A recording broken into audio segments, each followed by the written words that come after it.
بھروسہ اللہ رسول پہ. دنیا داروں سے امیدیں لگا لیتے ہو بہت زیادہ، تو دنیا دار بندے بیچارے کمزور ہوتے ہیں. نبی پاک علیہ السلام نے فرمایا جو رب پہ بھروسہ کرے گا اللہ کی رحمت اس کی کفایت کرے گی.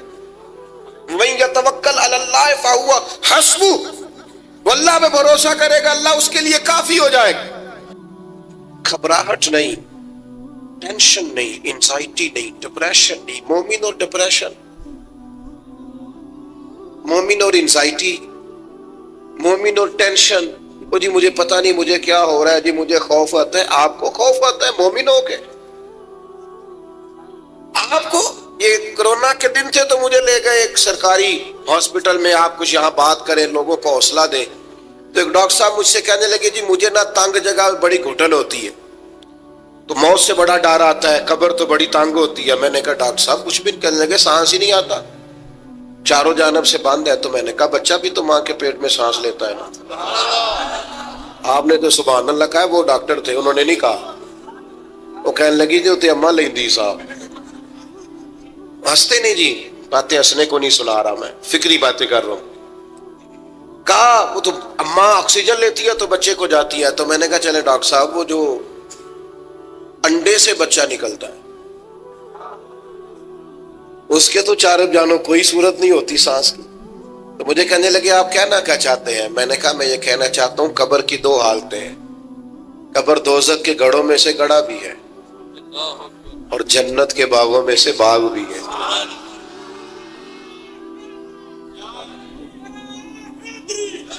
سنو یار، اللہ آپ کو خوش ہو. ماشاء اللہ. سنیں جی سنیں. میں نے کہا اگر کسی کا یہ ذہن بن جائے کہ مرنے کے بعد میں نے باغ میں جانا ہے، ایک منٹ کے لیے سوچو نا یار.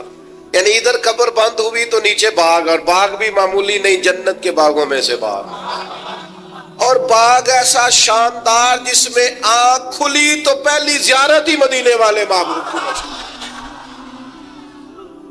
آج پھولے نہ سمائیں گے کفن میں آسی، آج کی رات ہے ان سے ملاقات کی رات.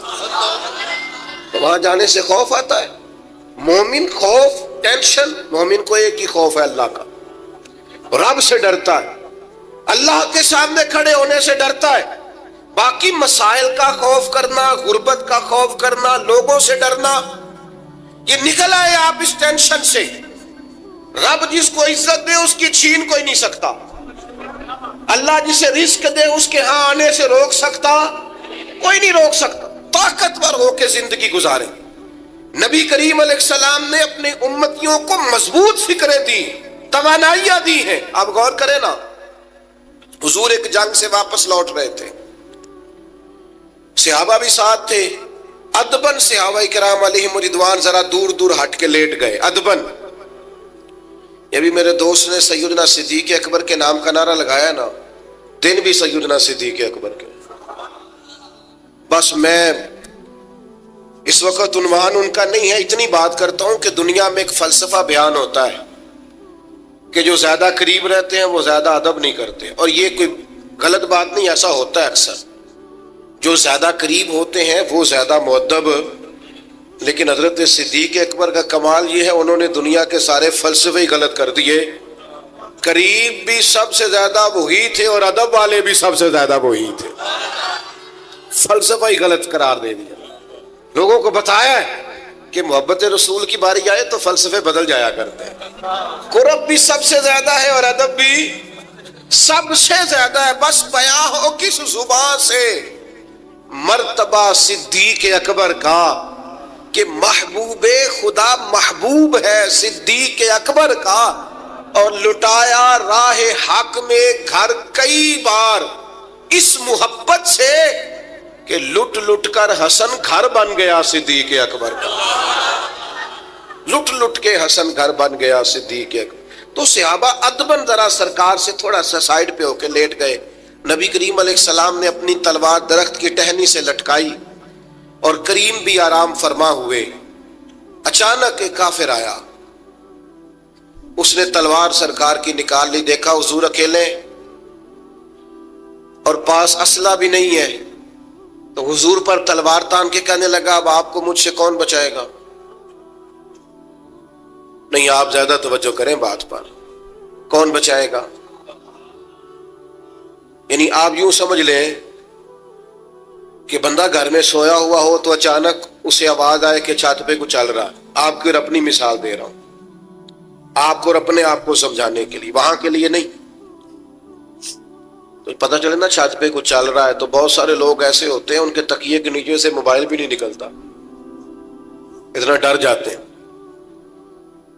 بالکل پریشر کے نیچے آ جاتے ہیں. یعنی ڈاکٹر نے کہہ دیا جی آپ کی رپورٹیں بتاتی ہیں کہ مشکل ہے آپ بچیں، تو کچھ تو ڈاکٹر کی بات سن کے فوت ہو جاتے ہیں، اور کچھ کہتے ہیں تیری رپورٹیں ٹھیک ہوں گی پر ہوگا وہ جو میرا رب چاہے گا.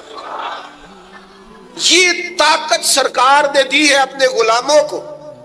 اس نے تلوار اٹھائی، کہنے لگا آپ کو کون بچائے گا؟ تو محبوب کے چہرے پہ اطمینان، اور وہ جو اللہ نے میرے محبوب علیہ السلام کو روک دیا ہے، محبوب اسی حالت میں زیر لب مسکرائے اور فرمایا مجھے کون بچائے گا؟ مجھے میرا اللہ بچائے گا. اس میں بڑی طاقت ہے، اس لفظ میں بڑی طاقت ہے. کو مشکل آئے تو تعلقات نہ لڑایا کرو، وہ فائلوں میں رکھے کارڈ نہ نکالا کرو کہ فلانے کو فون کرتا ہوں. کبھی بھی مشکل آئے تو سب سے پہلے مصلی بچھایا کرو، اللہ کے حضور حاضری دیا کرو، طاقتور ہو جاؤ. نبی کریم علیہ السلام نے فرمایا مجھے میرا اللہ بچائے گا. بس یہ لفظ کہے وہ کانپا، تلوار گری، کریم مسکرائے، تلوار اٹھائی، فرمایا لو بھی مجھے تو اللہ نے بچا لیا، تو بتا تجھے کون بچائے گا؟ تو وہ کہنے لگا میں نے سنا ہے آپ معاف کر دیا کرتے ہیں. تو فرمایا جا میں نے معاف کیا، دیر والی تو بات ہی کوئی نہیں. اللہ بچائے، کتنی بڑی بھی مشکل آ جائے، کچھ بھی ہو جائے، مجھے میرا اللہ بچائے گا. میرے عزیزوں طاقتور زندگی گزارنی ہے. میں نے زیادہ باتیں نہیں کرنی، تھوڑی تقریر کرنے والا آدمی ہوں، سمیٹنے کی طرف آ رہا ہوں. اپنی زندگی میں اپنے افکار و نظریات میں کبھی بھی کسی قسم کی بھی کمزوری پیدا نہ کریں. نبی اکرم صلی اللہ تعالی علیہ وسلم نے اپنے غلاموں کو تازہ دم رکھا ہے، ان کو فکری توانائیاں عطا کی ہیں. بس ہم نہ آہستہ آہستہ اتنے کمزور ہو گئے کہ ہم ضعف اعتقادی کی طرف چلے گئے. اس کی جو سب سے بڑی وجہ ہے وہ یہ ہے کہ سوچ بڑی محدود ہے. اپنے گھر تک، اپنے محلے تک، اپنے کمائی تک، اپنے مکان تک محدود ہو کے رہ گئے. اس محدود سوچ سے باہر آئیں. نبی کریم علیہ السلام نے فرمایا میں خلق کا رسول بن کے آیا ہوں، مخلوق کا رسول ہوں میں. یعنی نبی اکرم علیہ السلام کی امت دعوت میں تو سارے انسان شامل ہیں نا. محبوب نے کہا میں خلق کا رسول ہوں. جب بھی سرکار نے بات کی عالمی سطح کی بات کی. جب بھی یہ اسلام جو ہے یہ حدود و قیود میں بند نہیں. اقبال کہتے ہیں بازو تیرا توحید کی قوت سے قوی ہے. تو جناب ہمارے وطن کا نام کیا ہے؟ اسلام تیرا دیس ہے، اسلام تیرا، اقبال کہتے ہیں بازو تیرا توحید کی قوت سے قوی ہے، اسلام تیرا دیس ہے تو مصطفی ہے. اسلام تیرا دیس. آپ کی سوچ بڑی ہونی چاہیے، وسیع سوچ. آپ کو پتہ ہے تجارت کو سرکار نے پسند کیا ہے. کیوں؟ تجارت سے زیادہ مواقع، جب آپ کارخانہ لگاتے ہیں نا تو بہت سارے لوگوں کا روزگار اس سے وابستہ ہوتا ہے، اس سے وسعت پیدا ہوتی ہے سوسائٹی میں، معاشرے میں. آپ مت سمجھیں میں تاجروں کی سپورٹ نہیں کرتا، لیکن میں آپ کو یہ بات تجربے کی روشنی میں اور اپنی سمجھ بوجھ کے مطابق عرض کر رہا ہوں کہ جب تاجر مارکیٹ کے اندر انڈسٹری لگاتا ہے تو وہ صرف تاجر کوئی نفع نہیں ہوتا، اس سے بہت سارے لوگ جڑتے ہیں اور بے روزگاری کا خاتمہ ہوتا ہے. اس کے نتائج قوم کے حق میں اچھے نکلتے. تو عالمی سوچ، قومی سوچ پیدا کرے، محدود سوچیں. وہ بڑا دیکھیں نا، یہ ایک حدیث میری طرف توجہ ہے آپ کی، یہ دیکھیں یہ ایک حدیث کتنا عالمی کرتی ہے بندے کو. نبی پاک علیہ الصلوۃ والسلام نے فرمایا مومن وہ ہے جو اپنے لیے پسند کرے وہی اپنے بھائی کے لیے بھی پسند کرے. یہ ایک روایت اگر اس پر، اور یہ آتی بھی سب کو ہے، اگر سب کا اس پر عمل ہونے لگ جائے تو مجھے بتائیے کوئی چیز ملاوٹ والی بکے گی مارکیٹ میں؟ کوئی دھوکہ دے گا؟ کوئی ایسا کام جو غلط ہو؟ بیٹھ جائیں بیٹا، تشریف رکھیں سارے، اللہ آپ کو، وہ ایک اٹھیں گے تو پھر تو سارے اٹھ جائیں گے. مہربانی کریں، بس میری بات مکمل ہوگی، پیغام میں نے جو دینا تھا دے لیا، سمیٹ رہا ہوں بات کو. یاد رکھیے گا کہ عالمی سوچیں، قومی، آپ جب اپنے بھائیوں کے لیے بھی وہی پسند کریں گے جو خود پسند کر رہے ہیں تو سوسائٹی میں کتنا نکھار آئے. سرکار جب بھی بات کرتے تھے بڑی بات کرتے تھے، داعیہ اللہ ہے نا، تو جب بھی بات کی عالمی. ایک سفر سے حضور واپس تشریف لائے، کئی دنوں کے بعد حضور تشریف لائے تو سفر کا اثر تھا، تھکاوٹ تھی وجود اطہر پر، بظاہر لباس مبارک پر بھی اثرات تھے سفر کے. سیدہ طیبہ طاہرہ حضرت سیدہ زہرا رضی اللہ تعالی عنہ، آپ نے جب دیکھا نا سرکار کی کیفیت کو تو آنکھوں میں آنسو آ گئے. تو عرض کرنے لگیں، رو کے عرض کرنے لگیں، یا رسول اللہ آپ دین کے لیے کتنی مشقت برداشت کرتے ہیں، کتنی آپ تکلیف اٹھاتے ہیں. آنسو بہائے. اب مجھے بتائیے، ہمارا کوئی بچی بچہ ایسی بات کرے تو ہم کہتے ہیں تجھے تو ایک دو کا پتہ ہے، میرے تو بہت زیادہ ہے، تو کتاب کھول دیتے. جب کہا یا رسول اللہ آپ کتنی تکلیف اٹھاتے ہیں، تو پتہ ہے نبی کریم نے کیا فرمایا؟ حضور فرمانے لگے، فاطمہ آپ کے والد کو اللہ نے بڑے مقاصد کے لیے دنیا میں مبعوث فرمایا، بڑے مقاصد کے لیے دنیا میں مبعوث فرمایا ہے. فرمایا نہ کوئی گھر کچا بچے گا، نہ پکا بچے گا، نہ کوئی جھونپڑی بچے گی جہاں اللہ تعالی ہمارے دین کے پیغام کو پہنچا نہیں دے گا. تو جب بڑے مقاصد کے لیے نکلنا ہے تو پھر یہ صحبتیں تو چلیں گی، یہ آزمائشیں تو چلیں گی. میرے بھائیوں، وسیع الظرفی، وسیع القلبی، کشادہ سینہ، بڑا دل، بڑا حوصلہ، بڑی سوچیں، بڑے افکار اپنی زندگی میں پیدا کریں.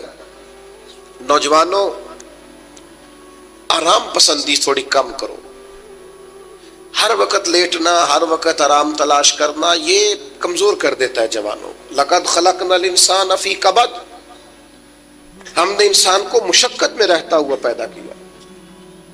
میں نے ابھی دوستوں سے کہا ہے، پھر آپ کی خدمت میں عرض کرتا ہوں، رات ہو گئی ہے تقریباً 11 گھنٹے کی. 7 بجے عشاء ہوتی ہے اور 6 بجے کے بعد ہی عموماً سب جگہوں پہ فجر کی نماز ہوتی ہے، تو 11 گھنٹے کی رات بنتی. بہت زیادہ بھی ڈاکٹر کہتا ہے کوئی سوئے تو 8 گھنٹے سو لے، نیند پوری ہے. اگر عشاء کے بعد موبائل کرو جلدی بند، تو ذرا سحری میں اٹھو، بندہ ہو جوان اور اٹھ کے پڑھے تہجد، تو مزہ نہیں آ جاتا. اور جو سحری کے وقت دعا کا مزہ ہے، جو دعا کی لذت ہے، نبی کریم علیہ السلام نے صبح صبح سیدہ پاک کو آواز دے کے کہا یہ ہماری تعلیم کے لیے، فرمایا اٹھو، یہ رب کریم سے سوال کرنے کا وقت ہے. پچھلی رحمت، پچھلی راتی رحمت رب دی کرے بلند آوازہ، او بخشش منگن والے کارن کھلا جے دروازہ. لیکن ہمارا مسئلہ یہ ہے کہ جس ٹائم جاگنا ہے اس ٹائم سوتے ہیں، جس ٹائم سونا ہے اس ٹائم. ایک گزارش تو یہ ہے کہ کوشش کریں ان راتوں میں تو کم از کم تہجد پڑھی جائے، اور یہ کوشش کر کے دیکھیں مزہ آئے گا. اور پھر ادھر ادھر لوگوں کو دکھ بتانے کی بجائے نا، جب تہجد کی 2 رکعتیں پڑھ لے تو سارا اپنے رب کی بارگاہ میں عرض کر دیں، بوجھ بھی ہلکا ہوگا دل کا، راز بھی رکھا جائے گا اور کرم بھی ہو جائے گا. اور دوسری گزارش یہ ہے کہ سرکار دو عالم علیہ السلام نے نوجوانوں سے کہا تھا، جوانوں یا نکاح کرو یا روزے رکھو. یہ بڑے آسان دن ہے روزے رکھنے کے لیے، کم از کم پیر کا تو ضرور رکھے نا. ٹھنڈا وقت ہے، کچھ نہ کچھ وقت یہ آپ کو جو عبادت ہے یہ مضبوط کرے گی، دنیا داروں سے بے نیاز کرے گی. سب سے طاقتور وہ مومن ہوتا ہے جسے رب کو منانا آتا ہے. دعا ہتھیار ہے مومن کا. مصلح کے ساتھ وابستگی پیدا کرے، یہ باقی سارے چکروں سے باہر آ جائیں.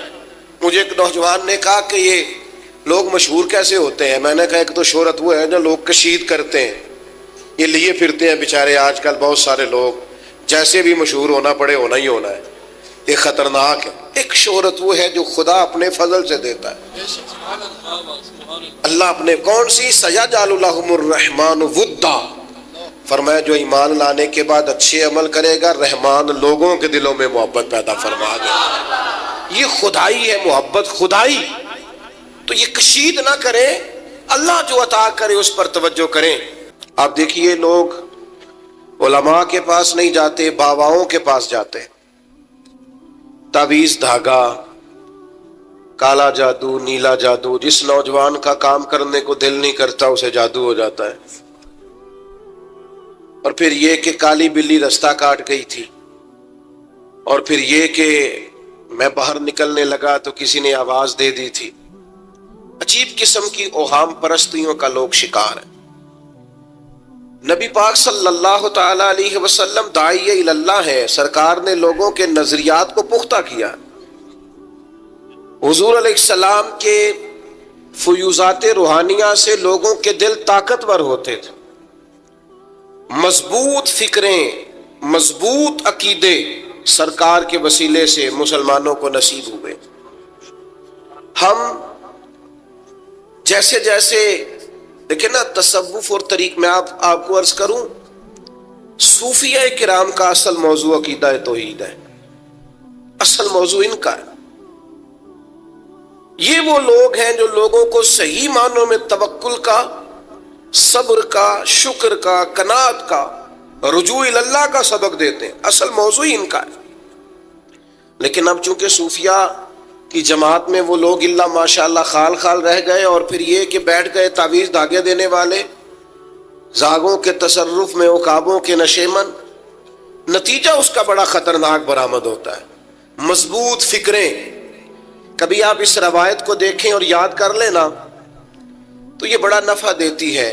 نبی کریم علیہ السلام نے حضرت عبداللہ ابن عباس رضی اللہ تعالیٰ عنہ سے فرمایا، عبداللہ، ساری دنیا مل کے تیرا بھلا کرنا چاہے کر نہیں سکتی جب تک رب نہ چاہے، اور فرمایا سارے دنیا دار مل کے تیرا کچھ بگاڑنا چاہیں بگاڑ نہیں سکتے جب تک رب نہ، چھوڑ دے بیٹا، جب تک اللہ نہ چاہے۔ تو پھر رجوع تو اللہ کی جانب کرنا چاہیے۔ نبی اکرم صلی اللہ تعالی علیہ وسلم نے اپنی امت کو توانائی اس بات سے دی کہ اللہ ہمارے ساتھ ہے۔ آپ دیکھیے فکری تندرستی کتنی زیادہ ہے کہ 1000 کے مقابلے میں 313 لوگ ہیں، نہ اسلحہ پورا ہے، نہ گھوڑے پورے ہیں، نہ خوراک پوری ہے، لیکن وہ میدانوں میں اس طرح لڑے ہیں کہ 1000 کو بھاگنے پر مجبور کر دیا۔ وہ ابو جہل نے جب کہا نا جاسوسوں سے کہ جاؤ پتہ کر کے آؤ، تو انہوں نے آ کے کہا وہ تو 313 لوگ ہیں، بچے بھی ہیں، بوڑھے بھی ہیں، چیز کوئی نہیں پاس۔ تو ابو جہل کہنے لگا پھر تو انہیں گھوڑوں کی پشتوں پر باندھ کے مکے لے جائیں گے، وہاں جا کے دیکھیں گے کیا کرنا ہے۔ تو جاسوس کہنے لگا سردار اگلی بات بھی سننا، ہیں تو 313 لیکن جان ہتھیلی پہ رکھ کے آئے ہیں۔ جس کے خیمے کے پاس سے گزرے ہیں شہادت کی دعا مانگتے دیکھا ہے، ان کی آنکھوں سے چمکتی ہوئی روشنی اور ان کے لفظوں سے پھوٹتا ہوا ولولہ اور ان کی آوازوں سے نکلتا ہوا دبدبا کسی جگہ بھی انہیں کمزور نہیں ہونے دیتا۔